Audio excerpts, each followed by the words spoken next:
Racket magazine, racket magazine. And I'm sorry, but I'm not surprised. Pick up the phone, Congratulations, I'm having visions of us. Hello. Hi, I'm Dan Kurtz from Dragonette. Hello. Welcome to my home. What's your name? That's a joke. Inside joke that nobody cares about. Sorry. And what's your name? My name's Martina. I'm from Dragonette. My name's Joel. I'm also from Dragonette. We came together in a relatively over the period of a year. Martina and I got drunk, we got married, and we started writing songs together. We had to have been drunk. And then quickly Joel came along, and we've been together ever since. We've even been roommates at times. Lots of times. But yeah, we just started writing for fun songs together without... We didn't think we were starting a band. We just started writing songs, and then we liked it, so... Definitely didn't think we'd end up in Atlanta today. Now, Dragonette, I mean, did you guys know your name and yourself after a tranny, or how did that name come out? You're the first person who's ever asked whether it was about a tranny. And the answer is yes. No, we had didn't know. no idea that it was a tranny. No, but only one person has ever told us that. And I don't know if they were making that up. Cockroach, giant. Wow! But no, we had no idea. Martina called her iPod Dragonette for some reason, and when it appeared up on the screen, when she plugged it in, I was like, wow, cool word. Let's see if we can buy the domain. And that's how we became a band. That was our band name. That was the criteria. It's also a fish, isn't it? Yeah, and it's also an actress named Jessica Dragonette, and there's a painter named Cooper Dragonette, who I've been reading a lot about on the internet as I try and ego surf myself. The instruments that we use, some of the instruments we use were born in the 80s, and so I think that that's the way that we're tied to them, because people automatically connect synth pop to the 80s, I think, because that's where it was born. But I don't think we're necessarily directly influenced by the 80s, more by the instruments. Sounds and instruments from the 80s with a modern application. Very well said. The good thing about 80s music is there was some really great, like, actual pop songwriting there. It was like the last period of interesting pop music, I think, until recently, actually. And so I think there are similarities, but we're not coming from... I don't think we're coming from the same perspective, and I think we bring, just as much of what we'd listened to last week as we did from our teenage years into the tunes we write. Why do you feel that it takes, so long for music to get over here in the United States when artists are, pretty much electro-pop over there has been going on, especially in the UK for years? We're just so much ahead of the curve. You guys aren't ready for our shit, man.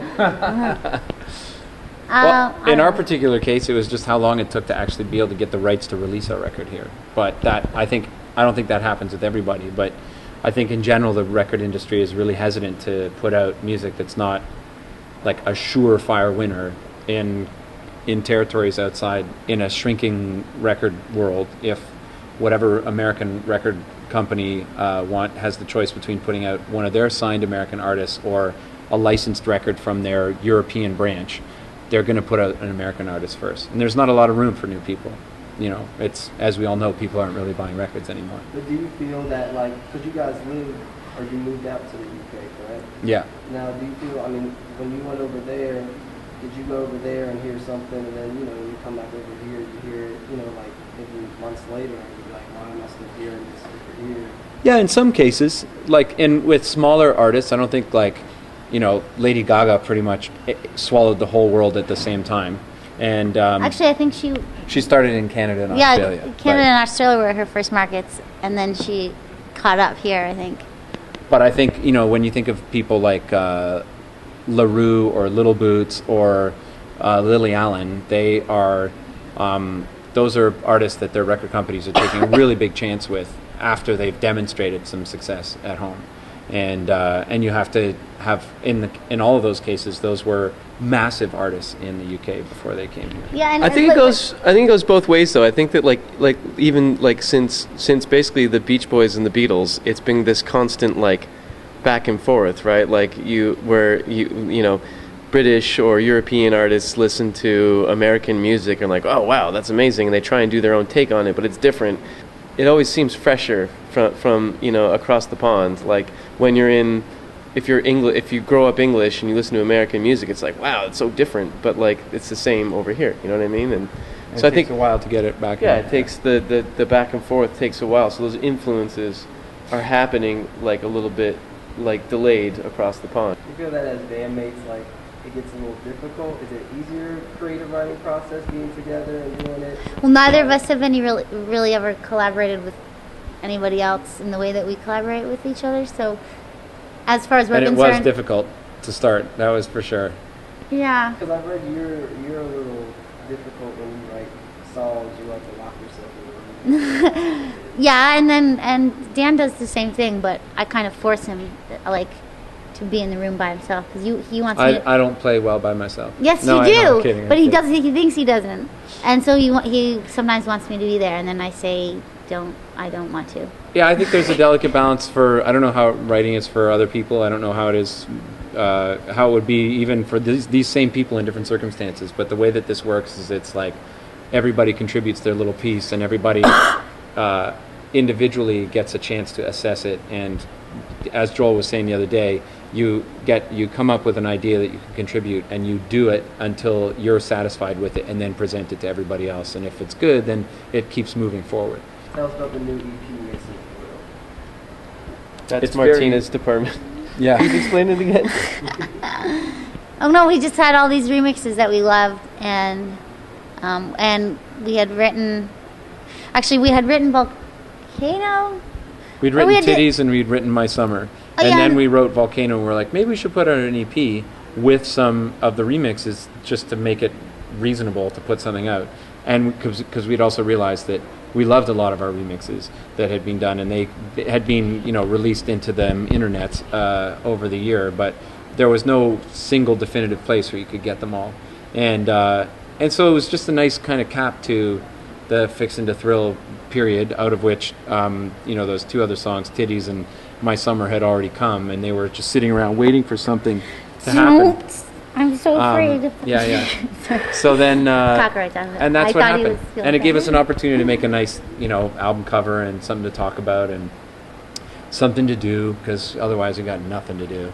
I think it's also nice to just acknowledge the remixes and how much they help us and influence us, and vice versa. Obviously, if somebody's doing a remix of you're influencing them it instantly by the fact that they're Writing taking your around the tracks. song, yeah. You know what I mean? But then when we hear them, it's like, oh, that's a really cool take, and we never would have taken it that way. But then, I think Fixin' to Thrill, the sound of Fixin' to Thrill was definitely affected by us listening to remixes of us and being like, whoa, that's really tough and big and cool sounding, let's try and do that, you know what I mean? And I think it was kind of nice to acknowledge, just in an official way, by releasing an album with some remixes on it. It's kind of nice to be yes, we're really into this, and we appreciate them, too. and Yeah, and it's part of us. Yeah, it's for part sure. of us. Yeah. Now, Cyndi Lauper, Tom Jones, how are we getting these? How you working? Where do you find these people to work with? We How find did their addresses and we fling ourselves on their doorsteps. How did that happen?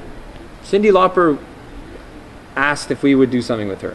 She just called you. Well, her manager called our people and la la la. No, and it just ends up being 3 people in a room writing songs. That's how it always works. It just happens that sometimes it's Frank Sinatra and Bono, and other times it's Dragonette and Cyndi Lauper. And the Tom Jones thing, we actually never even met her. We just worked on some songs that came through somebody who was kind of common to the two of us. And in other cases, we've met somebody, Martin Solveig, who Tina did some stuff with. We met him on a bus on the way back to the airport from the same festival we were playing in Australia. And then he called Tina a couple of months later, was like, you want to do this thing? And they all happen in different ways. So where you can get all your past work, upcoming work, news, any kind of videos, website. Dragonette.com. Oh yeah, Dragonette.com. And I think and there's Twitter, Facebook, MySpace, Hulu. What's the other video one? There's so many Vimeo? places. Yeah, there you go. Internet, on, can you get it on internet as well? but start at Dragonette.com. I don't know.